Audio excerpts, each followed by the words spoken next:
asalaamaaleykum wa rahmatullah wa barakaatu mbokki àddina mbokki Sénégal ñu ngi leen di nuyu di leen jaajëfal di leen jox seen wàccuwaay ñu dellu siwaat rek ci sunu émission fii la xewee ci beneen numéro tey nag dañuy jégalu bu baax a baax sunu invité du jour dafa am benn empêchement léeg-léeg nit ki mooy programme yàlla mooy dogal donc émission bi ñun ñoo koy def rek incha allah ñu traité ko à notre façon incha allah donc tey ñu ngi wax ci agression nag buñ koy wax agression physique moo am ak agression verbale mais tey suñu thème bi dañuy wax rek ci li nga xamante ne moom mooy agression physique bi nga xamante ne moom mooy lëmba dëkk bi donc ñu dem rek ci élément bi pour mën a débattre thème bi. Bonjour monsieur. Bonjour. Ça va, comment vous allez? Super bien. Voilà, votre nom c'est comment? Serge. C'est? Serge. Serge. Serge. Ah, Serge. D'accord. On voudrait vous poser quelques questions là à propos de l'agression. On voudrait savoir les causes de l'agression. On a constaté maintenant au Sénégal, il y a beaucoup de tueries dans les maisons. Il y a beaucoup de tueries dans les maisons, aussi dans les rues. On agresse partout. On n'ose même pas sortir à cause des agressions. Alors que ça n'était pas constaté au Sénégal. On vous demande votre opinion sur ça. Au fait, moi je pense que l'agression c'est un phénomène qui se passe dans tous les pays. Hein. Il n'y a pas qu'au Sénégal. C'est vrai qu'au Sénégal c'est maintenant parce que c'est un pays de paix. C'est un pays, comme on le dit, c'est un pays où il y a encore la crainte de Dieu. La population, le peuple a encore la crainte de Dieu. Mais c'est quelque chose qui se passe partout, quoi. Et tout ça, par rapport, c'est dû à la jeunesse, quoi. Parce que vous remarquez que c'est les plus jeunes toujours qui sont arrêtés, qui sont interpellés et tout. Moi, je pense que le but, c'est que, en fait, le problème de ce fléau, c'est le chômage. Parce que si tu es là à ne rien faire et tout, les mauvais esprits vont te traverser l'esprit. Donc, je pense que c'est dû au chômage. Parce que quelqu'un qui est occupé n'a pas le temps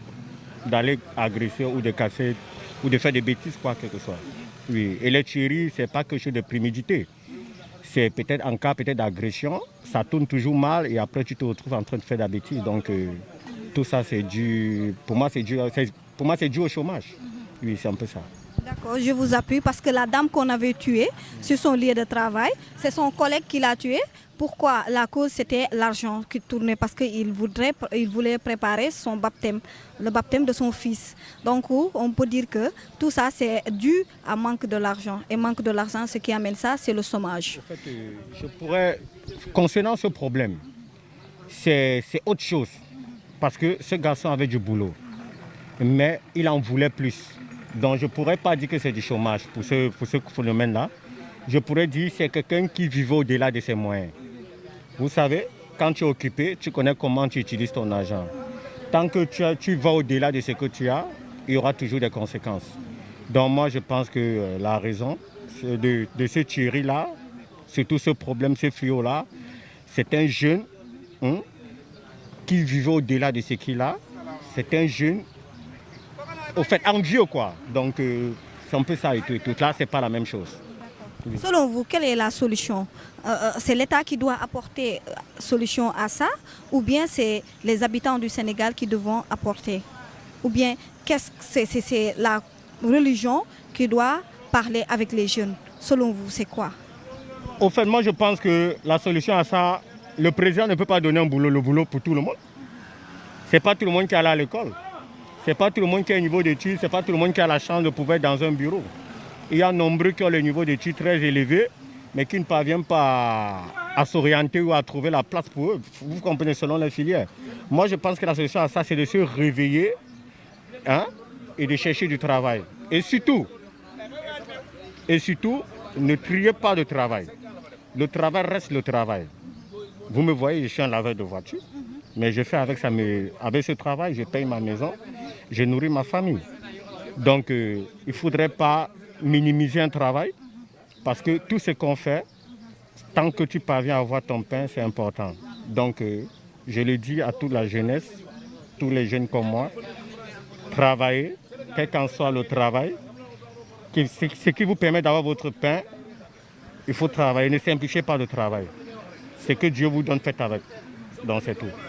Machallah. Donc vraiment, il n'y a pas de sous-métier. Il n'y a pas de sous-métier. Tout ce qu'on fait pour gagner notre vie dignement, donc il n'y a pas de sous-métier. Et merci beaucoup. Non, il n'y a pas de...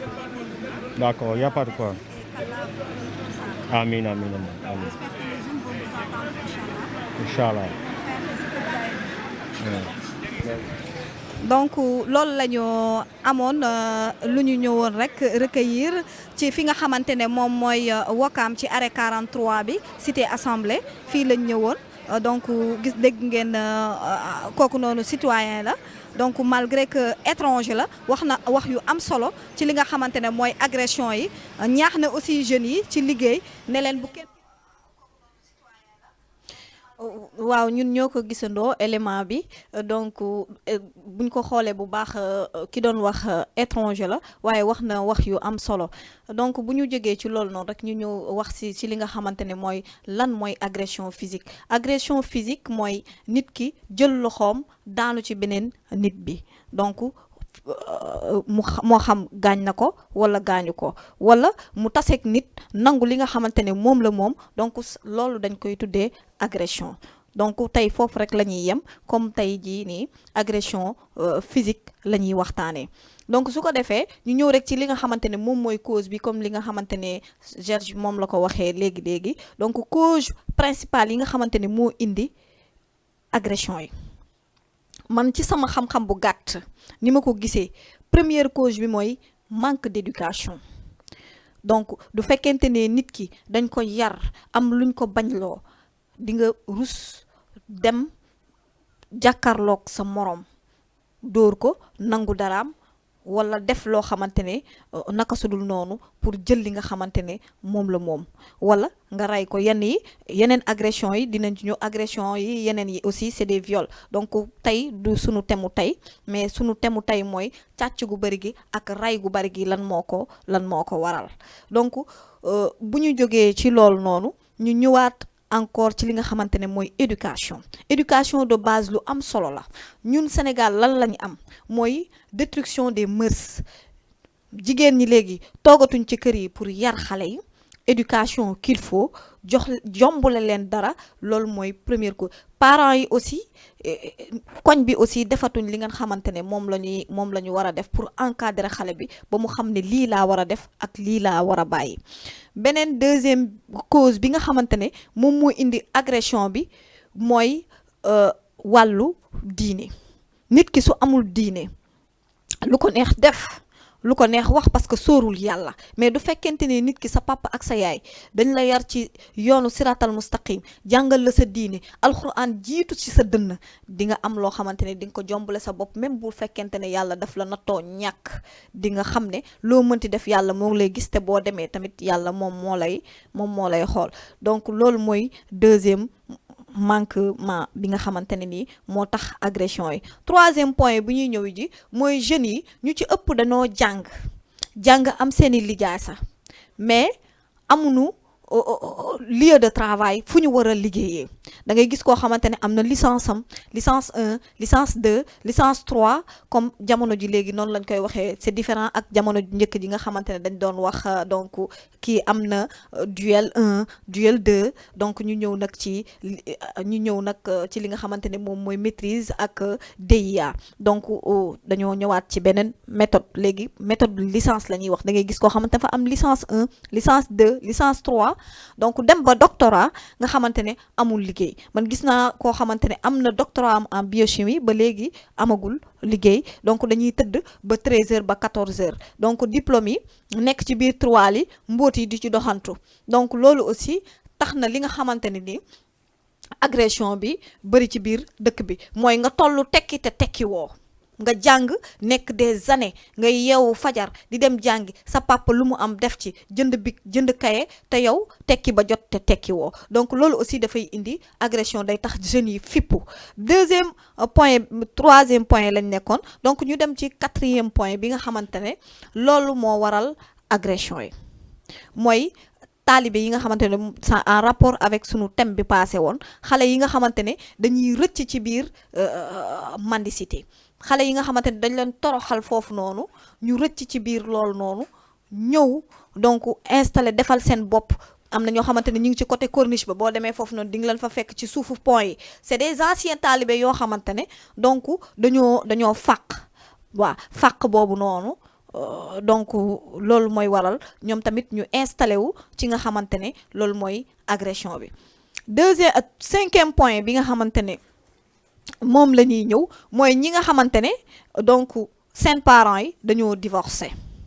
divorce bi léeg-léeg li koy waral donc parents yi déggoowuñu ñu divorce bu ñu divorcé donc kii ndaxte man gis naa ko kii mu nekk ci biir kër gi nekk ak jabaru papaam maltraité ko papa ji bu ñëwee du àtte dëgg far ci jabaram su ko defee mu gis ne man je ne suis pas le bienvenu ici mu dem yoonam nan lay tasanteel bandi yi ñoo koy accueillir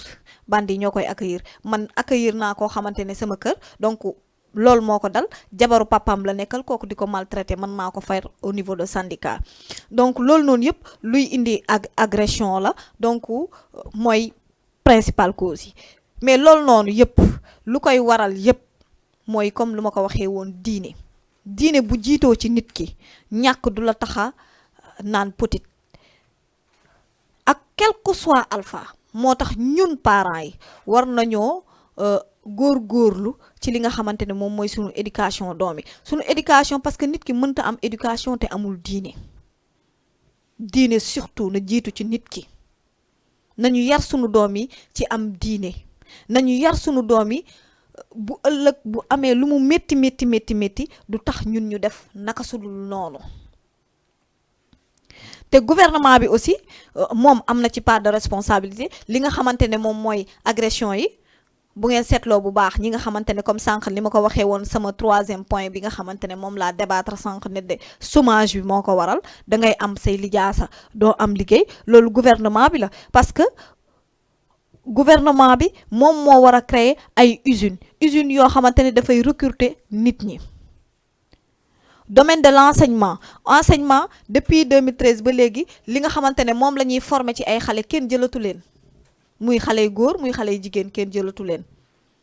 waaw am na en 2013 ci boppam ñi nga xamante ne dañ leen a recruter woon au niveau de école normale ba tey jii nii ñooñu ñu ngi def ay grève de la faim di def lu nekk ba léegi nii kenn jëlagu leen ñu ne leen at mi ngeen mais mënuñu leen affecté donc mënuñu leen affecté loolu aussi nga am jabar am doom ñu jël aussi ñi nga xamante ne da ngay nekk aussi ci wàll boo xamante ne yaa ngi liggéey état bi recruter la mu toog 1 mois wala 2 mois du la fay loolu am na ci gis naa ci au niveau de Tambacounda am na ay duñu tudd turu benn structure donc am ay structure yu fa nekk yoo xamante ne dañuy jël ay jeunes di leen liggéeyloo ay 3 mois 4 mois sans salaire mooy jeune bi dafay am désespoir dafay tax sax day encourager xale yi future génération bi nga xamante ne dañuy ñëw da leen di favoriser duñu nangooti jàng ndaxte dañ naan diw jàng na ba egg fii mais tekkiwul il faut te bu njëkk ba bu ñu xoolee bu baax ñi jàngoon ñoo doon tekki sama temps ñoom papa ñoom nee nañ boo jàngee ba CM2 da ngay tekki mais léegi da ngay xool da ngay jàng am sa licence 1 licence 2 licence 3 ba tey nga nekk di taxawaalu ci mbedd mi loolu aussi état lu mu war a xoolaat la war na créer ay usines yoo xamante ne ni dafay recruter ay xale ku nekk ak domaine bi nga xamante ne fa la yëngatoo mu recruter nombre bi nga xamante ne moom moo fi nekk ñi nga xamante ne ci wàllu enseignement la mu recruter leen créer ay école mais depuis 2005 ba léegi si je ne me trompe pas création école yu bees amul moo tax li ñuy jël léegi ci enseignement mu néew lool xale yaa ngi fi da ngay gis koo xamante ne département géo la jógee ñii département droit ba tey kenn du leen recruter te pourtant dañuy def li nga xamante ne moom mooy kii bi ñu ne leen at mi ngeen mais kenn mënu leen a affecté loolu aussi ay cause la yoo xamante ne gouvernement bi moom moo ko lajjal beneen bi mooy étranger yi nga xamante ne dañuy ñëw di créer fii nii ay usines ñuy exploiter jeunes yi exploitation des jeunes nga xamante ne dañ lay fay journée 2000 journée 3000 journée 2000 journée 3000 du fekkente ne journée 3000 la ci mois bi dimanche bi doo liggéey kenn du ko compter 90 000 francs moom ngay am par weer 90 000 francs fayul ndox fayul courant fayul location joxu la añ joxu la reer dundal sa jabar dundal say doom ma ñu waxante dëgg donc loolu noonu yëpp dafay indi li nga xamante ne moom mooy agression yi donc état bi war na créer des emplois pour les jeunes war na jóg ci loolu noonu état bi état du Sénégal war na jóg ci li nga xamante ne moom mooy vraiment jeunes yi mën a am emploi implanter li nga xamante ne moom mooy ay usines yu doy structure boo jël rek mu def fa ku nekk l'homme qu'il faut à la place qu'il faut mu bañ a nekk ay kii sama doomu bàjjen la kii sama doomu nijaay la kii sama doomu nangam ñu fay teg l'homme qu'il faut à la place qu'il faut su ko defee dëkk bi mën a dem ca kanam je crois que loolu mooy doxal réew buñ fa jógee beneen bi mooy jeunes yi aussi ñoom aussi ay ñenn ñi moom dañu bëgg a bon kenn mun ci dara yow munoo nekk donc nga ne rek yow am nga diplôme c'est vrai que état bi recruté wu la état bi jëlu la état bi nangabu la mais étranger yi ñoo ngi fiy jóge ñoo ngi fii ñëw biir Sénégal état yi nu mu tëddati yeneen dëkk yi ku ci mel ni Guinée Conakry ku ci mel ni Guinée Bissau ku ci mel ni Mali ñoom ñu ngi ñëw biir Sénégal di ñu fekk biir Sénégal amuñu benn étude di réussir biir Sénégal ndaxte ñoom xeebuñu dara da nga ciy gis kenn koo xamante ne benn plateau coco lay yor di ci gagné tuuti di investir bu amee 1000 francs am lekk 500 ba denc beneen 500 bi noonu lay def ba mu retrouver wu ci place boo xamante ne place de fruit bu mag lay doon noonu lay dem ba nga xamante ne dafay def boutique am ñeneen ñi nga xamante ne donc ci biir Sénégal fii la ñu nekk Bawal gii la ñuy jógee ñëw implanté nekk ñi nga xamante ne des marchands ambulants ñëw fii nii ba yor fi ay magasins donc nit ki c'est pas parce que état bi yow jàng nga état bi recruté wu la mais bul xeeb borom plaatu socc baa ngi fii sàccul fenul deful dara agressé wul kenn te mi ngi xëy di am dara di ci suturlu jóge ci plate boobu noonu dem ci feneen ak feneen ba mën a yor loo xamante ne dina ci mën a yor jabaram yor ci ay doomam takk soxla mais lu tax yow jeune bi doo def loolu yow lu mag ngay xool waaye nag ku yàgg ci teen baag fekk la fa munoo xëy rek réussir ku nekk ci ñun fii nii boo xooloon le multimilliardaire bu la waxoon moom fi mu jaar ba nekk multimilliardaire yow di nga gis ne jaaroo fenn il faut que ñu bàyyi ne état bi moom moo deful nangam état bi moo defu créé wul ay usines état bi moo deful lii état bi moo deful laa mais yow ana loo def yow jàng nga ba pare c'est vrai sa yaay jox na la bic kaye jàng nga ba pare mais état bi recruté wu la mais boo góorgóorloo yàlla gis ne yow mii góorgóorlu la yàlla day ubbi beneen buntu xéewal mais lu tax ngay toog kër ga di nelaw ba midi wala 14h nga jóg yaay ana ndekki bi yaay bi utal la ndekki bi lu tax doo def ni Pël Fuuta bi jóge Guinée Conakry gàddu socc dox jaay am lu mu suturloo lu tax doo def comme Pël Fuuta bi teg sa plate fruit di jaay comme moom tekk ci dëkk bi ñoom ñoo ngi fii ñëw di ñu fekk ci biir dëkk bi di tekk ci biir dëkk bi lu tax ñun aussi duñu nekk ci biir dëkk bi même bu fekkente ne état jëlul suñu responsabilité ñun ci suñu bopp ñu jël suñu responsabilité loolu lu am solo la ñu xool ci étranger yi comme sànq ki ma interrogé kooku étranger la te pourtant dafa loué mi ngi arrivé à payer di fay fi nga xamante ne foofu la dëkk di dundal jabaram di dundal doomam ci lan raxas oto lay def mais ñun jeunes yi am na diplôme yoo xamante ne soo ko amee ku la ko sant nga bañ ko mais ku raamul booy yéeg escalier ba gën a ndaw moom ngay commencer waaye doo ñëw rek commencer ca kaw ca suuf la ñuy commencer pour egg donc nañu xoolaat jikko yi xoolaat defaraat jikko yi jeunes yi ngeen xam ne ñi ngeen di agressé muy góor ngeen agressé sa rakk la wala sa mag la ki ngay agressé bu dee jigéen la sa jigéen la ki ngay agressé sa rakk bu jigéen la wala sa mag bu jigéen boo ñëwoon fekk tey jii nii ki nga bokkal ndey ak baay ñu agressé ko du la neex. donc nañu xoolaat ñu xam ne ñun ñoo bokk ndey ñun ñoo bokk baay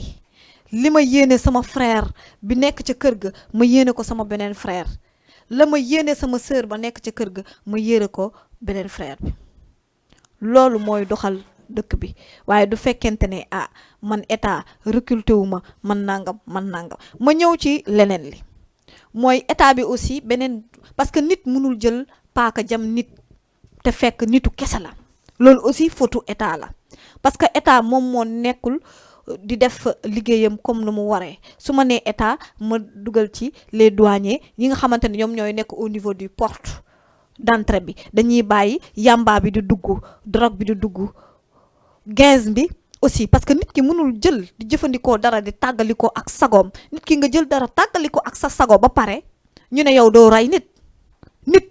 mënul tiim moromu nitam rey ko te fekk amul loo jëfandikoo nit ak ni ko yàlla bindee nit ak fitre bu mu àndal nit dafa ànd ak fitre yàlla daf ko bindee ak fitre jub la ko yàlla bindee donc dëng-dëng yi nga xamante ne moom la ñuy am ci diggante bi loolu ñun ñoo koy def suñu bopp wala environnement bi daal di ñu koy créer ñun ñoo koy def suñu bopp wala environnement bi créer ñu ko mais yàlla num ñu bindee yàlla bindul kenn pour mu dëng yàlla bindul kenn pour mu def lu bon kon ñun ñoo war a xoolaat li ñuy jëfandikoo ngelawaay yow sama rakk bu góor bi yow sama mag bu jigéen li ngay jëfandikoo daf lay tàggali ak sa sago ba ngay def naka sudul noonu doo ko bàyyi ngir sa njëriñ yow ak njëriñu société bi du fekkente ne da nga jël lool da ngay lor société bi rek waaye doo jëriñ société bi dara nga dul jëriñ ci société bi ndaxte fuñ la romb yaa ngi xeeñ koy jege ak ku la considéré say mbokk sax dinañ la sori ndaxte kenn ñemeetu la dellu si waatal ci société bi xam ne société bi soxla na la loolu moo ci am solo gis nga société bi gis nga ñawkatu dàll bi ku am solo la ci société bi ku nekk domaine bi nga nekk ku am société du fekkente ne ñawkatu dàll bi nekku fi ku sa dàll dagg kan moo koy defar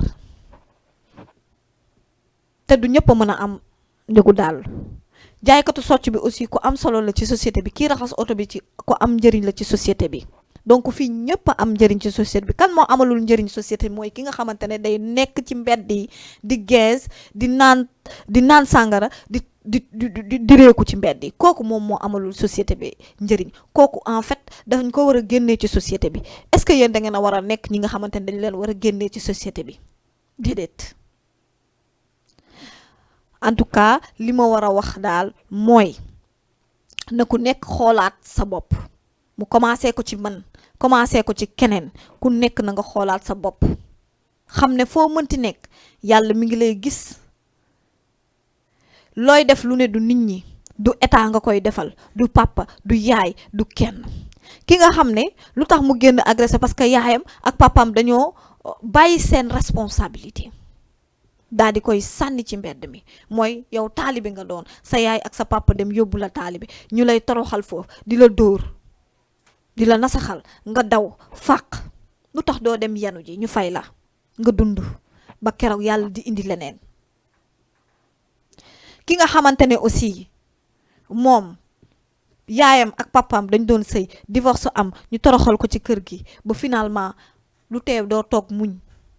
nga xam ne yonent bi daj na loo xam ne ba tey dajoo ko te pourtant musul def dara donc fii ku ci nekk ci ñun am na foo jaar muñ lu am solo la nga toog ba muñ ba tekki loolu mooy jom mais man dañ ma toroxal ci biir kër gi damay daw génn nga daw génn après nga dem ci mbedd mi nga dundee sàcc dundee gaz pour yow fi mu nekk nii yaa ngi defante ak waa kër gi yaa ngi defante ak sa jabaru papa bi nekk ci biir kër gi yaa ngi defante ak sa papa non sa bopp ngay def reena la sa noon reena la xam nga lan mooy faj noonu dëgg mu métti nga toog jàng bu dee jàngoo nga dem jàngi métier bu dee jàngoo métier nga dem defi commerce mu gis ne yaa ngi tekki nga tekki ñëw defal ko gis nga ki la doon xaj juróomi dërëm boo taseeg moom may ko 5000 loolu mooy defante ak sa noon boo xamee sa noon saay boo xëyee dee ko may mais soo jàngul wala jàngiwoo métier wala defoo dara doo may sa noon da lay ree fu mu romb mi ngi lay ree beneen bi ñu ñëwaat ci nga xamante ne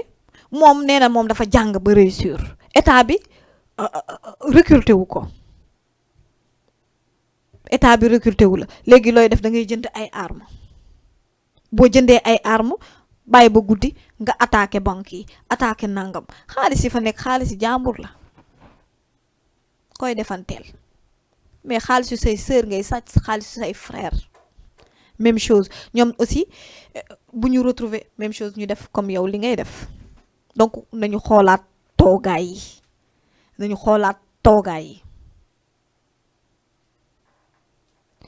beneen bi mooy agresseurs yi ñi nga xamante ne dañuy dugg ci banque yi dugg ci ay kër yoo xamante ne ñooñu am nañu teraanga attaqué leen ñooñu ci ëpp am na ñoo xamante ne nee nañ c'est des anciens militaires yoo xamante ne dañ leen libéré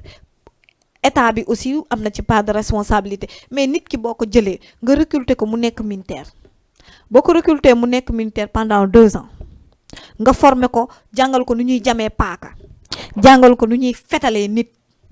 kooku waroo ko libérer mu génn ci nature bi kooku mën na def dit lu bon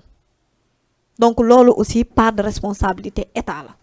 mais du ma ne part de responsabilité état bi rek la mais part de responsabilité ki nga xamante ne moom aussi dafay jóg pour dem agresser yow état bi libéré na la demal defi leneen c'est pas la fin du monde état bi libéré na la xam nga nu ñuy jamee xam nga nu ñuy fetale mais loolu taxulaa jóg parce que demoo guerre yow dañ la formé woon pour dem guerre léegi ñu ne la noppal nañ la demal defi leneen li ñu war a mën a def ci dëkk bi bari na te doo rey kenn doo jam kenn li ñu war a def ci dëkk bi bari na te doo jam kenn doo def kenn dara doo soxla alalu jàmbur doo këf sa portable frère wala sa portable sœur ndaxte koo fi dajeel ci mbedd mi nga këf portable am wala nga nangu saagam wala nga agressé ko jam ko paaka nangu yëfam sa frère la sa sœur la